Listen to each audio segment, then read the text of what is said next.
Good morning, kids. Today we are going to start a new chapter that is light, shadow, and reflection.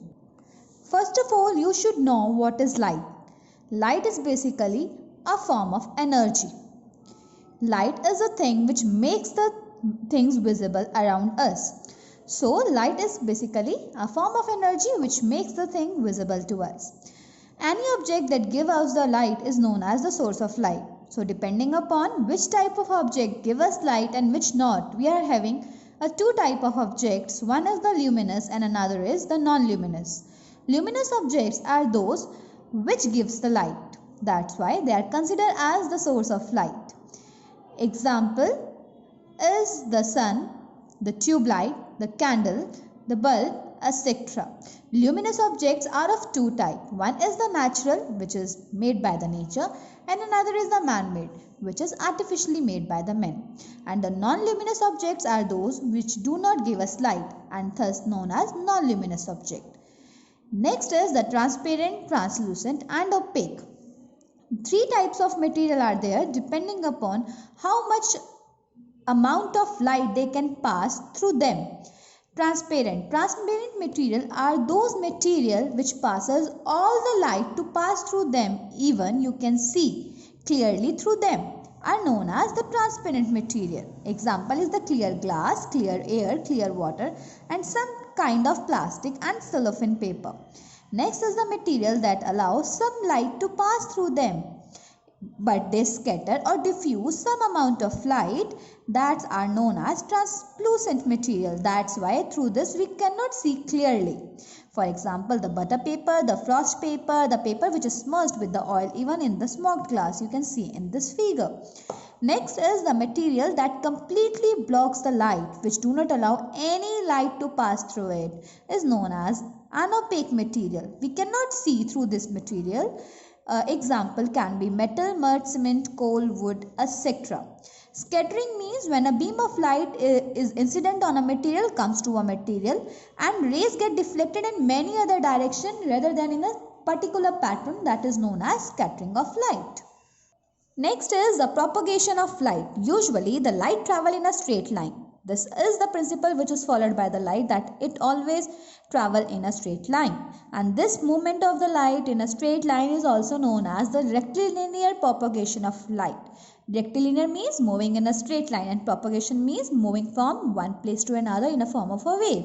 So light is traveling in a form of a wave in a straight line. That's why the principle is known as the rectilinear propagation of light. Light is represented by the ray and beam. Ray is basically a line with the arrow that shows the direction of the propagation of light. It means this arrow is showing it is going to the right side. Next is the beam. A group of different rays when joined together or found in an organized manner, means they are parallel to each other, is known as beam.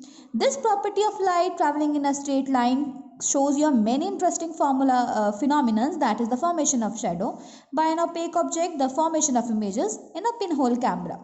Next is the shadow. An opaque object blocks the light fall on it. That's why it creates an area of a darkness on the other side away from the source of light. A translucent object also creates a shadow, but that is a faint one because it allows only some light to pass through it. So the area of darkness which is formed by an opaque object obstructing the light is called a shadow. The following three things are required for the formation of a shadow. Number 1 is a source of light. Number 2, an opaque object. Number 3, a screen or a surface behind that object. Shadow cannot be formed if any one of out of these three things is absent. It means that for the formation of shadow we always required, one is the opaque object, another is the source of light, and third is a screen on which the shadow is formed. Always see this in figure 13.4. the shadow is always formed away from the light. If light is coming from this direction, the shadow will form in an opposite direction. There are three main characteristics of the shadow. Number 1, it is always black in color, regardless whatever the color of object is. See in this picture, the boy is wearing the blue color shirt and yellow colored shorts, but still the shadow is black in color. Whatever the color of an object is, the shadow is always black. Number 2, it only shows you the outline or the shape of the object, not the detail of the object. Number 3, the size of shadow vary depending upon the distance between the object and the source of light. If object is near to the source of light, the shadow will be large in size. If the object is away from the source of light, the shadow will be small in size. Next is the reflecting surfaces. Depending upon how the light coming and how it is going, we are having a two type of surfaces.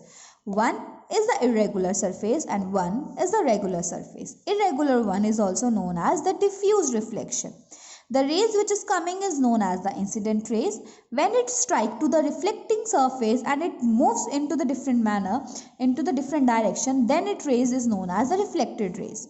What happen in the regular reflection? When the incident rays strike to the highly polished surface, it get bounce off into the reflected rays in the same manner. Look here in the figure 13.6.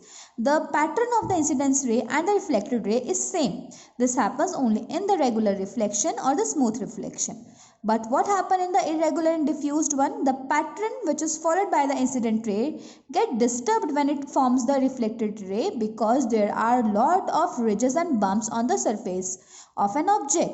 That's why the diagram of the irregular one is different from the regular. There is very interesting phenomenon also that is shown by the object when we see the image in the mirror. That is left-right reversal of an object. Have you seen, when you are standing in the mirror, you have seen your image in the mirror. But when you raise your right hand in the mirror, that image of yours raising his or her left hand. Your left is right there and your right is left in the mirror. This is known as lateral inversion. If you see the P, capital P in the mirror, you will observe that as a 9. If you see the N, you will see that N in a different shape or different phenomenon. This phenomenon is known as the lateral inversion. That's why the spelling of the ambulance on the ambulance is written in the mirror image form, so that if the person is driving the car in front of the ambulance, see that the spelling of the ambulance correctly in the mirror and give the way to the ambulance. This is known as the lateral inversion.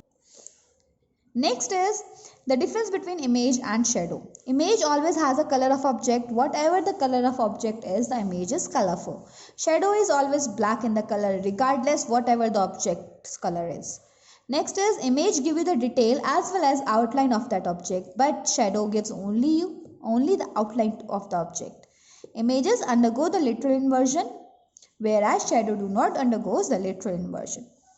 Next is the pinhole camera. Pinhole camera is just a box with a very tiny hole on its side. Tiny hole on its side, and another part of wall of the box is considered as a screen. When the rays is coming from an object, when it moves from that small hole, the image, depending upon the distance between the object and the pinhole, the distance increases, the size of the image get decreased. If you increase the distance, the size of the image which is forming inside the pinhole camera get decreased. Even the image which is formed in a pinhole camera is inverted. Our eye also act like a pinhole camera. We are having a retina in our human eye, where the image is formed. Whatever we see around us, the image of that formed in the eyeball or the retina in an inverted form, just like you have seen in this figure 13.7. But the optic nerves from the retina take that message to the brain, and brain just correct that image and shows you the correct image instead of the inverted image. Thank you and have a nice day.